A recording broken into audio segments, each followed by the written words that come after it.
Hello everyone, welcome back to the channel.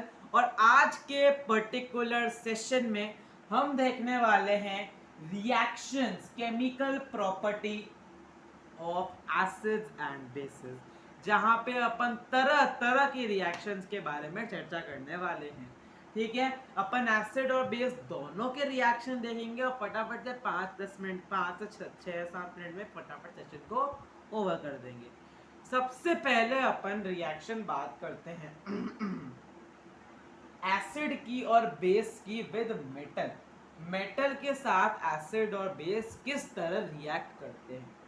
तो metal के साथ एसिड और बेस सॉल्ट बनाते हैं। सॉल्ट सिर्फ आपका टेबल सॉल्ट नहीं होता, पर पूरी फैमिली होती है सॉल्ट्स की, तो बहुत सारे होते हैं जो कि आगे देखेंगे। बट सॉल्ट समझ जाओ, मतलब प्रेसिपिटेट बनाते हैं। एंड हाइड्रोजन समझ जाओ, इट्स नॉट इक्वल नहीं होता है सॉल्ट और प्रेसिपिटेट, बस समझ जाओ कि ये सॉल्ट बनता है बस। ठीक है, और hydrogen gas H2 gas evolve होती है। ठीक है, और आप मुझे कमेंट सेक्शन में ज़रूर बताना कि ये जिसके अंदर आपकी H2 गैस इवॉल्व हो रही है ये किस तरह का रिएक्शन है। ठीक है, एग्जांपल देखो, HCl को जब अपन Zn इज अ मेटल, तो आपका क्या मिला ZnCl2 + H2, या फिर आप बोल सकते हो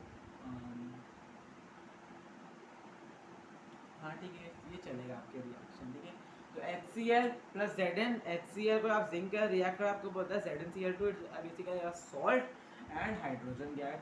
सिमिलरली विद बेस, बेस को मेटल का रिएक्टर आपको मिलता है सॉल्ट एंड हाइड्रोजन गैस। ठीक है, जब आप सोडियम हाइड्रोक्साइड को जिंक के साथ रिएक्ट करवाते हो तो आपको मिलता है Na2ZnO2, which is basically sodium zincate. ध्यान रखना, ये बहुत इंपॉर्टेंट रिएक्शन है, एग्जाम में डेफिनेटली आएगी। तो Na2ZnO2 क्या है, ये है आपकी सोडियम जिंकेट और साथ ही H2 गैस इवॉल्व हो रही है। अब आपको कैसे पता चला H2 गैस इवॉल्व हो रही है? H2 गैस इवॉल्व हो रही है, इसका अपन एक टेस्ट करते हैं। H2 गैस इवॉल्व करने का टेस्ट मतलब ये है, जहां पर आपका सोप सोल्यूशन है, जहां आपका सोप सोल्यूशन उससे ना बबल्स आएंगे। ठीक है, वहां से आपकी पूरी रिएक्शन हो गई, उससे आपने क्या करो, बबल्स लिया है ना।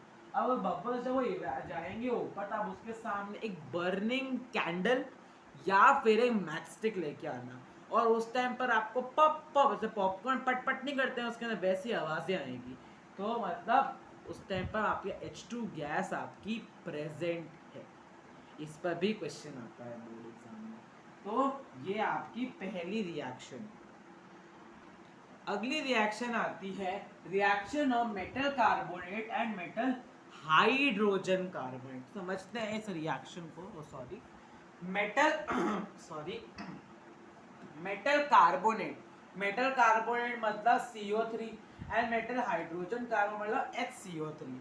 तो मेटल पता नहीं क्या हो रहा है, ठीक है। रिएक्शन में क्या होता है, जब एसिड मेटल कार्बोनेट के साथ रिएक्ट करता है तब वो आपको सॉल्ट देता है, वाटर देता है और CO2 गैस देता है। क्या देता है? सॉल्ट देता है, वाटर देता है और CO2 गैस देता है। जब एसिड को अपन मेटल हाइड्रोजन कार्बोनेट के साथ रिएक्ट करवाते हैं, ठीक है, इट्स एसिड, ये बेस नहीं है, एसिड। अच्छा सॉरी सही है ये। ठीक है, तो देखो HCl प्लस आपने हाइड्रोजन कार्बोनेट से कराया, तब आपको मिला NaCl with table salt H2O and CO2।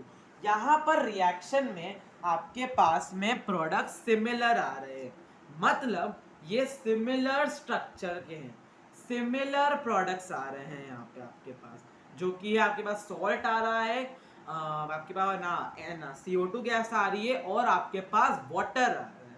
ठीक है, अब बेस के reaction metal carbonate hydrogen carbonate के साथ नहीं होते हैं। क्यों नहीं होते हैं, इसका भी एक रीजन यहाँ दिया है। Basis do not react with metal and metal carbonate and metal hydrogen carbonate, क्योंकि ये ऑलरेडी बेसिक होते हैं नेचर में। क्यों होते हैं? क्योंकि ये metal carbonate metal hydrogen carbonate already basic nature में होते हैं, तो बेस बेस रिएक्ट करने से क्या ही फायदा। ठीक है, तो ये आपका एक डिफरेंस आ सकता है कि एसिड्स जो है वो metal carbon hydrogen carbon react करते हैं बट बेसिस नहीं करते हैं रिएक्ट। अब यहाँ पे आपके पास जैसे अभी आपने हाइड्रोजन का टेस्टिंग देखी थी, वैसे ही अपन के पास CO2 की टेस्टिंग है। CO2 की टेस्ट कैसे कर सकते हैं? Through a lime water it become कैसे ये CO3 is form and form, ठीक है, तो आप लाइम वाटर के थ्रू और स्लेक्ट लाइम के थ्रू क्या करोगे आप है ना उसके अंदर CO2 गैस पास कराओगे, और अगर वो मिल्की हो जाता है, अगर वो थोड़ा मिल्कीनेस आ जाती है उसके अंदर, देखिए व्हाइटनेस मिल्की बहुत ज्यादा आपकी टॉर्च होती है वैसी आ जाती है, मतलब आपको स्पॉट्स दिख रहे होंगे टॉर्च के, इधर आपको एक स्पॉट दिख रहा होगा थोड़ा, इस तरह का मिल्की स्ट्रक्चर होता है और आपके पास पता चल जाता है अगर वो सब्सटेंस मिल्की बन जाता है, इसका मतलब है कि वहां पर CO2 gas I. Got it? चलिए आगे बढ़ते हैं। अभी जो अगला वाला है ना, ये आप लोग क्लास 7th में पढ़ के ही आए हो। अगला वाला बेसिकली आपका न्यूट्रलाइजेशन रिएक्शन।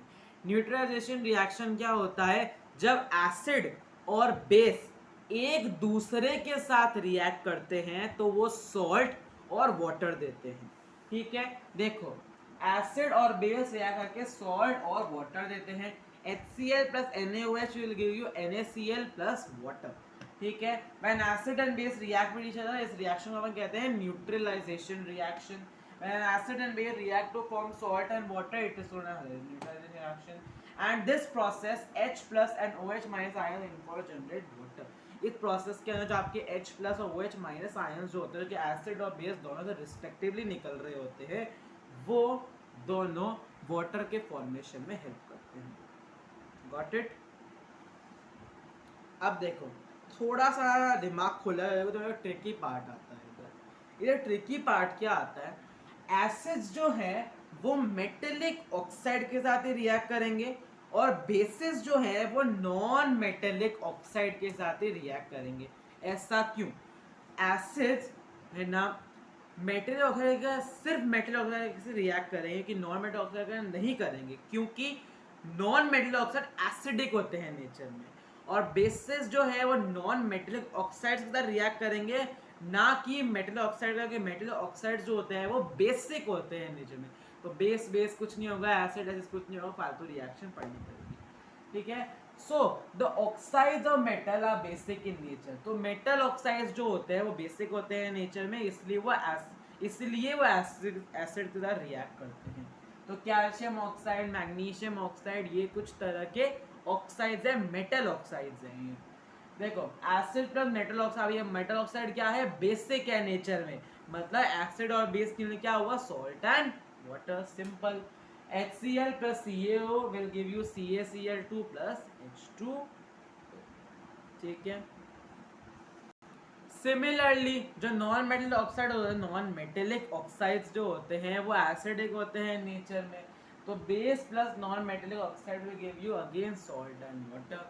CaOH वोल्टेज जिस स्लेक्ड लाइन को जब आप CO2 का रिएक्ट कराते हो तो आपको मिलता है CaCO3 plus H2। यहाँ आपका रिएक्शन वाला पार्ट होता है खत्म। फटाफट से अपने 9 मिनट के अंदर ये पूरा रिएक्शन वाला पार्ट पढ़ लिया है, और आई थिंक अब आपके है ना पीएच लेवल शुरू होगा। अब आपके पीएच लेवल शुरू होगा और बहुत अच्छा टॉपिक है पीएच लेवल, मज़ा आता है उसको पढ़ने में। तो चलिए शुरू करते हैं पीएच लेवल का topic in the next session. Till then take care everybody and bye bye.